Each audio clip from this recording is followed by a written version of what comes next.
தேவனுக்கு மகிமை உண்டாவதாக. கர்த்தர் ஆபிரகாம என்னைக்காவது சிநேகிதன், நண்பன்னு கூப்பிட்டுருக்காரா?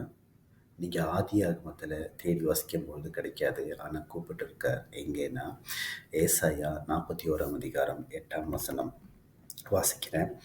என் தாசனாகிய இஸ்ரவேலே, நான் தெரிந்து கொண்ட யாக்கோபே, என் சிநேகிதன் ஆபிரகாமின் சந்ததியே.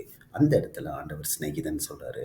இவர் சொல்ற இந்த தீர்க்க தரிசன இடத்துல ஆபிரகாமும் சரி, யாக்கோபும் சரி இந்த பூமியில உயிரோட இல்லை. ஆனா ஆண்டவர் எப்படின்னா உயிர்ப்பிக்கிற தேவன். அவர் காலாகாலத்திற்கும், அதாவது எவர்லாஸ்டிங் சொல்லுவாங்க இல்லையா, நித்தியத்திற்கும் அந்த உறவை ஆண்டவர் கட்டி அமைச்சதுனால இவர்கள் மரித்தவர்களை பார்க்கல, உயிரோடு இருக்கிறவர்களை பார்த்து அந்த மாதிரி ஒரு நித்திய ஒரு உடன்படிக்கையை செய்திருக்கிறார். சரிங்களா?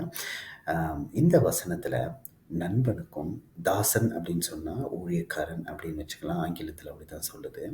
யாக்கோபை ஊழியக்காரன் கூப்பிடுறாரு, ஆனால் ஆபிரகாமை பார்த்து நண்பன்றாரு. இது ரெண்டுக்கும் வித்தியாசம் என்ன அப்படின்னா, ஒரு ஊழியக்காரனுக்கு ஆண்டவர் சில காரியங்களை கற்றுக் கொடுத்து கொண்டு செல்வார். ஆனால் ஒரு நண்பனுக்கு தன்னுடைய எல்லா சுவாபங்களையும், எல்லா காரியங்களையும், எல்லா எண்ணங்களையும் தெரியப்படுத்தி கொண்டு போவார். ஏன்னா யாக்கோபுக்கு ஆண்டோடைய வாக்குத்தத்தம் இருந்தது, ஆனால் ஆண்டவர் எப்படின்னு நுணுக்கமாக செய்வார்னு தெரியல. ஆனால் ஆபிரகாமுக்கு அதை தெளிவாக ஆண்டவர் சொல்லியிருந்தார். அவர் பின்வரும் சன்னதியும் சேர்த்தது.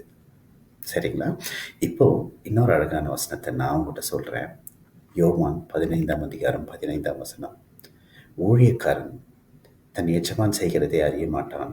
நான் உங்களை சிநேகிதர் என்றேன், ஏனெனில் என் பிதாவினிடத்தில் நான் கேள்விப்பட்ட எல்லாவற்றையும் உங்களுக்கு தெரிவித்தேன்.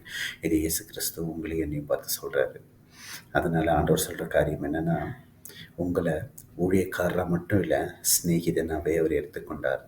அதாவது என்னன்னா, ஆபிரகாமுக்குரிய ஆசீர்வாதங்களும் உங்கள்கிட்ட இருக்குது, இஸ்ரவேலுக்கு கொடுக்கப்பட்ட வாக்குத்தத்தங்களையும் இருக்குது. அது இல்லாமல் நீங்கள் இஸ்ரவேல் போல ஆண்டவர் என்ன செய்கிறாருன்னே தெரியாமல் இல்லை, ஆபிரகாமை போல ஒரு சிநேகிதராக, நண்பராக இருந்து ஆண்டவர் உங்கள் வாழ்க்கையில் ஒவ்வொரு காரியத்தையும் செய்யும்போது அதுக்கு ஒரு காரணம் இருக்குது.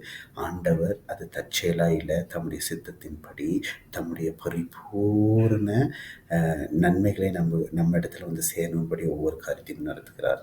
இதுக்கு காரணம் ஒன்று, காரியம் ஒன்று, அவர் மேல் நீங்கள் வைக்கிற விசுவாசம். விசுவாசித்து நண்பர்களாக இருங்கள், தேவனுக்கு ஊழியம் செய்யுங்கள், வாக்குத்தத்தத்தை சுதந்தரியுங்கள்.